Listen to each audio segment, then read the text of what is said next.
बातमी आहे hawker zone विषयीची। पिंपरी चिंचवड महानगरपालिका हद्दीतील चिखली या ठिकाणी महापालिकेच्या योजनेतून घरकुल येथे पिंपरी चिंचवड महानगरपालिकेने हॉकर झोन विकसित करून नुकतेच ओपन जागेवर गाळा वाटप केले।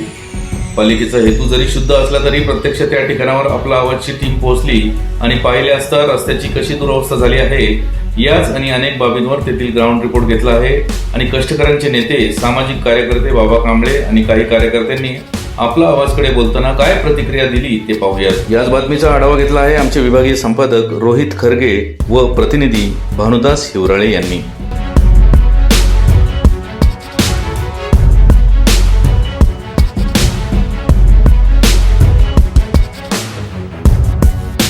जागे भेटले नाहीत, आमचे नावं आले नाहीयेत। आम्ही नावं नोंदवलेले आहेत, नगरपालिकेच्या गाडीनं नावं पण नोंदून गेलेली, तरी पण आमचं नाव आलं नाही। आमच्याकडे लायसन आहे, किती वर्षाचं आहे लायसन ते पण आमचं बघा।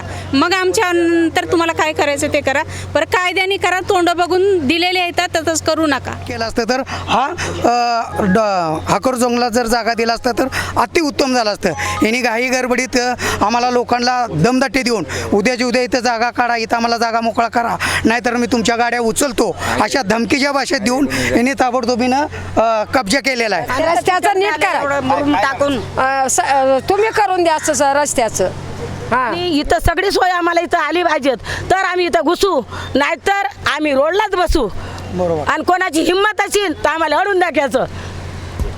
तेथे महिलांसाठी शौचालय नसल्याने महिलांची कुचंबना होते। तेथील गाळाधारकांशी बोलले असता काय प्रतिक्रिया दिली ते पाहूयात। आणि ते इथं जाण्याचा सुद्धा रस्ता नाही, इथं सापामध्ये इरुळ म्हणा बरेच काहीतरी किडे मुंगे निघते ते, आणि लोकांना बाथरूम सुद्धा नाही।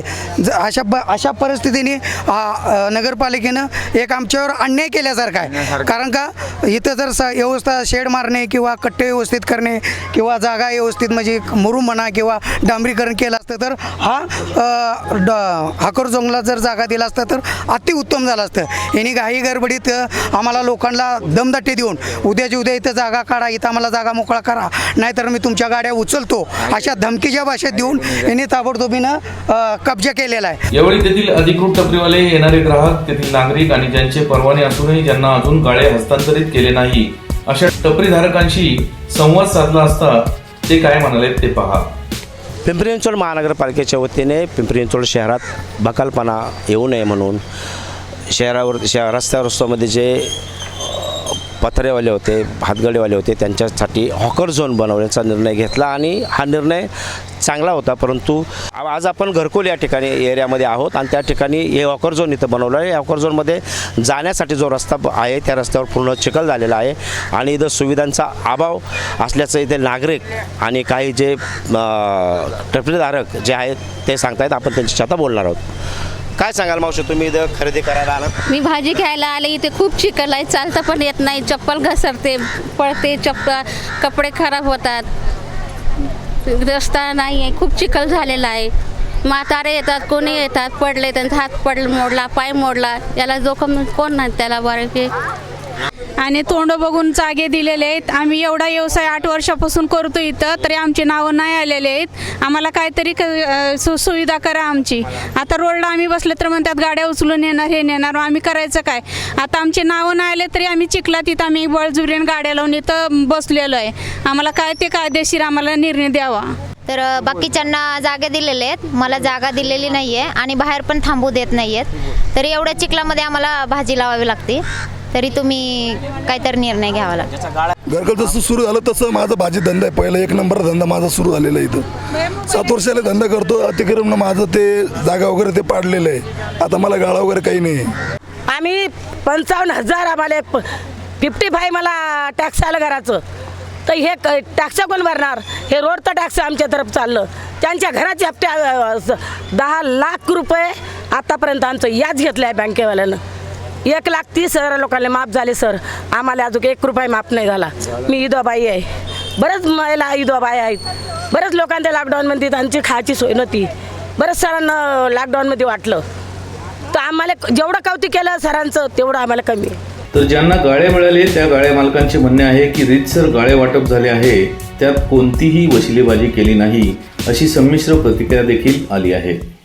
आणि आम्हाला आहे ना नगरपालिकेकडून गाळे मिळालेले आहेत। आमचे 4 वर्ष झाले, आमची सर्वे झाला होता. सर्वेतून आम्हाला गाळे मिळालेले आहेत आणि जे लोक जे बोलतात का आम्हाला तोंड बघून दिलेत, हे तोंड बघून काही दिलेलं नाही. त्यांनी चिठ्ठ्या बनवल्या होत्या, त्या चिठ्ठ्या ज्याला त्याला उचलायला लावले, ज्याची त्याची नावं आली ज्याची त्याला उचलायला लावली. हे काय कुणी अंगुपलती केलेलं नाही. पण हे लोक उलटा आरोप करतात का तोंड बघून गाळे दिले, तोंड बघून गाळे दिले. कुणालाही तोंड बघून गाळे दिलेले नाहीत.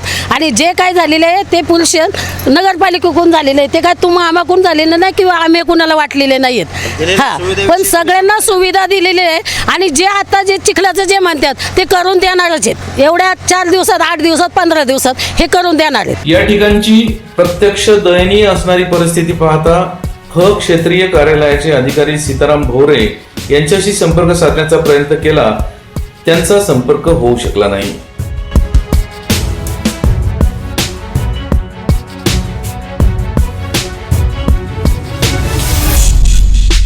महानगरपालिकेचा हेतू जरी चांगला असेल तरी त्या लोकांसाठी असणाऱ्या सुविधा त्यांनी दिलेल्या पुरवलेल्या नाही असं सगळ्यांचं इथं म्हणणं आहे. आणि त्याबरोबर काही जे हॉकर झोनवाले आहेत, टपरीवाले आहेत, हातगाडीवाले आहेत, त्यांनी सांगितलं की इथं तोंड पाहून इथं गाळे दिलेले आहेत.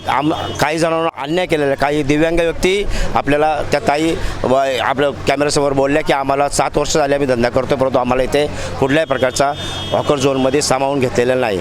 आता आपल्या समवेत आहेत कष्टकऱ्यांचे नेते बाबा कांबळे, त्यांच्याशी आपण बोलणार आहोत. काय सांगाल बाबा याविषयी? पिंपरी चिंचवड महानगरपालिकेमध्ये 2007 साली देशातला पहिला फेरीवाल्यांचा कायदा आम्ही मंजूर करून घेतला. त्यासाठी आम्ही दिलीप बंड आयुक्त असताना 2005 ते 2007 सलग 3 वर्षे संघर्ष केला. संघर्षामधून हा फेरीवाल्यांचा होकरधारकांचा कायदा झालेला आहे, हे मला या ठिकाणी नमूद करायचं आहे. आणि आज जर आपण या फेरीवाल्या कायद्याची होकर झोनची अवस्था पाहिली, एवढी बिकट परिस्थिती झालेली आहे की हा कायदा नेमकं काय आहे हेच अधिकाऱ्यांना समजायला तयार नाही. या ठिकाणी फेरीवाला कायदा सांगतो पक्के गाळे दिले पाहिजे, त्या ठिकाणी पाण्याची व्यवस्था, त्या ठिकाणी लाईटची व्यवस्था, त्या ठिकाणी सर्व प्रकारच्या सुविधा असल्या पाहिजे, अशा प्रकारचा हा कायदा सांगतो. परंतु पूर्ण कायद्याची पायमल्ली चालली असून नुसतं दिखावा असं या ठिकाणी चालू आहे आणि लोकांचं आरोग्याशी खेळलं जातं. या ठिकाणी सुविधा नसताना, काही नसताना रोडवर बसायचं नाही, म्हणजे स्मार्ट सिटीच्या नावाखाली स्मार्ट सिटी करायची म्हणून सगळे रस्ते मोकळे करायचे म्हणून असं कुठं पण लोकांना बसवायचं, हे जे काय धोरण आहे हे अत्यंत चुकीचं आहे. याला आमचा विरोध आहे. केंद्र सरकारच्या ज्या काही कमिट्या येतात त्यांचा जो काय फंड येतो, स्टेट वेंडरच्या नावाखाली आज एका बाजूला 200 करोडचे रस्ते महापालिका करत आहे आणि दुसऱ्या बाजूला स्टेट वेंडर त्यांना अशा प्रकारची अवस्था त्यांची का, हे गरीब आहेत, हे मागासवर्गीय आहेत म्हणून सर यांच्यावरती अशा प्रकारचा अन्याय हे अद्याप सहन केला जाणार नाही. माझं प्रशासनाला आव्हान आहे की हे जे तुम्ही जे खेळखंडोबा चालला आहे लोकांच्या जीवनाचे, हे ताबडतोब थांबवा. अन्यथा पिंपरी चिंचवड शहरातील 50,000 फेरीवाले पिंपरी चिंचवड महानगरपालिकेला घेरावा घालतील आणि त्यावेळेस मात्र तुम्हाला मग कुठं जावं हे पण कळणार नाही. बाबा कांबळेंनी इथं सांगितलं की जर ज्या सुविधा आहेत त्या सुविधा जर आम्हाला दिल्या नाहीत आणि ज्यांचे खऱ्या अर्थाने ज्या लोकांचे कागदपत्र पूर्ण आहेत त्या लोकांना जर इथं लायसन दिलं नाही किंवा इथं बसू दिलं नाही तर आम्ही महानगरपालिकेला मोठ्या प्रमाणाचा घेराव घालू. कॅमेरामन भानुदास हिवराळेसह रोहित खरगे, आपला आवाज, पिंपरी चिंचवड.